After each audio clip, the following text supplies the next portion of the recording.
Them sparkles on your eyes right now? Yeah. Getting ready for the day? Yeah.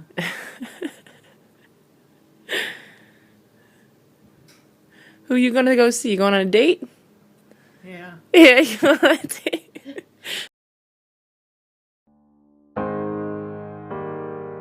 It happened to be a day when your brother was home from school. At that time, he was going to nursing school. And I went upstairs and I woke him up and I said, you need to come downstairs. I can't get your grandma to wake up. And he came down and he started trying to, like, get a response from her. And then at a certain point, he just looked at me and he said, Mom, I don't know. You've got to call 911. As you know, my grandma is in the hospital. She was in a coma, and I am very far from home. So there is that constant fear of, like, what if something happens before I get home? 2012, I was on tour with my friend Mike Falzone. We were on our last show of the tour, and I got a phone call from my brother. I don't remember much about the phone call, but I know that he was calling to tell me that my grandma had fallen into a diabetic coma. I went home expecting a funeral. I didn't think that she was gonna make it through the week. My family's hopeful and they're like very much like pushing her to fight and things like that, but I don't have a good feeling. And then I think it was on Easter she woke up. Like Jesus. It's very biblical. She woke up and we went from the process of getting her from a hospital to a nursing home, and then getting her from a nursing home back to our home. Finally, after a couple weeks, one day she just opened her eyes and started talking. Like the bonus 2 years of her coming home and me getting to tell her that I loved her every day and showing her that I loved her. She knew where her and I stood, and that I kind of got to say the things I needed to say to her. After she came home from the nursing home, you had done a couple videos, and I remember her watching that video and kind of like at the end of it, like crying. She was so upset that you were so upset, trying to explain to her, Mom, it's a good upset. It's special that you can even see this video and see how much you mean to her. I think it really hit her at that point that she realized how loved she was by you and Chris, and what an impact that she had on your lives. My brother came out to visit me for the first time from Michigan. We went to Disneyland. My mom let him know that my grandma had passed away, and he didn't tell me the entire time that we were at Disney. I'm sitting there like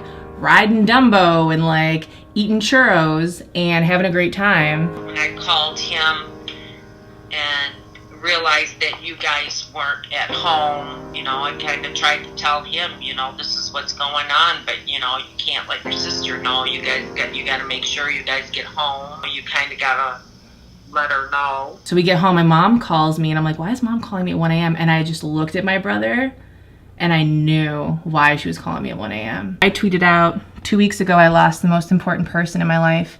I refuse to let anyone insult, belittle, or abuse her work, i.e. me. And my friends Brett and Ray printed that out and then sent me a message saying, Meghan, we know April has the potential to be a rough month. Losing someone is never easy, especially when that person was so extraordinary.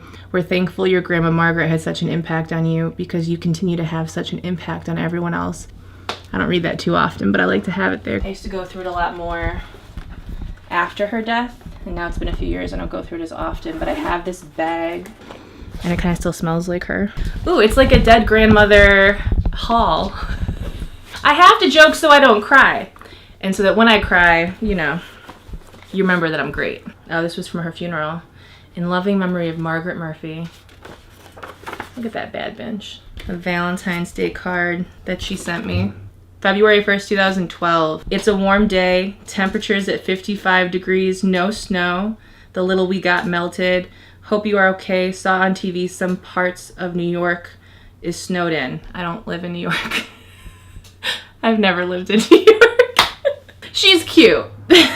I'll write again soon or call, drop me a card now and again. Love to you and Margot. This is a birthday granddaughter card. And then what's interesting about this is I actually took the love from this card and I got that tattooed. Well, clearly we have an entire Margaret tattoo. This is soap. I have soap that my grandma got at a hotel years ago. Like I probably wasn't even born.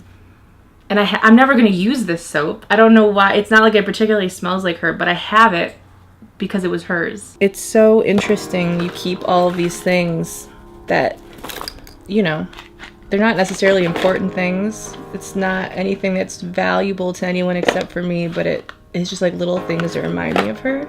The year after her death, on the day of her death, I knew it was coming up. I could feel that it was coming up. I was really upset. I was having a hard time. And I thought to myself, what would Margaret want me to do? And I just imagined like, okay, I'm gonna spend this day with Margaret. Instead of sitting in my room and crying, I'm gonna celebrate her life. I'm gonna imagine almost that I'm spending it with her, doing things that I know she would wanna do if she were still here. I still get postcards from places when I go. And so yeah, I have like a little collection of things. It's so weird. I have like a collection of things that I wanna give her.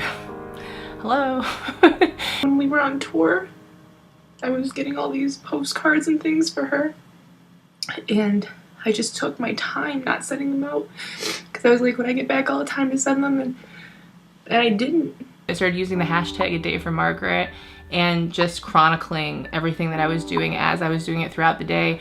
And what I noticed was other people started sharing what they were doing throughout the day and hashtagging it. It was such an amazing feeling to know that there were people that I don't really know around the world that were taking a little minute to think about someone that they don't personally know, but that really influenced me and really affected me and made me who I am, and they were giving some love and respect to her. People are watching that and saying, hey, I lost someone, and this year on this anniversary, I'm gonna do a day for so-and-so, and taking the tradition on and creating their own day, which I think is more than I ever expected. It was really just something that I kind of did selfishly for me, and now all of these people and their families are incorporating it in a way so that they feel less alone on these really lonely days. This past year, I went to Hawaii. It's just a place I've always wanted to go. I thought it was a place that she would really have loved, and I booked a flight probably 3 days before I was supposed to and didn't tell anyone where I was going, got in a flight, showed up in Maui. I loved her, and she deserves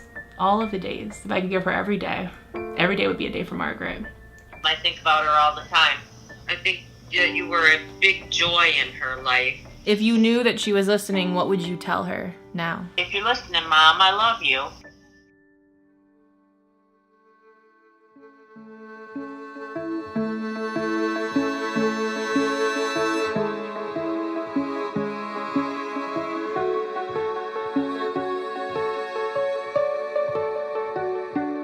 I was alone on the same road I've always known.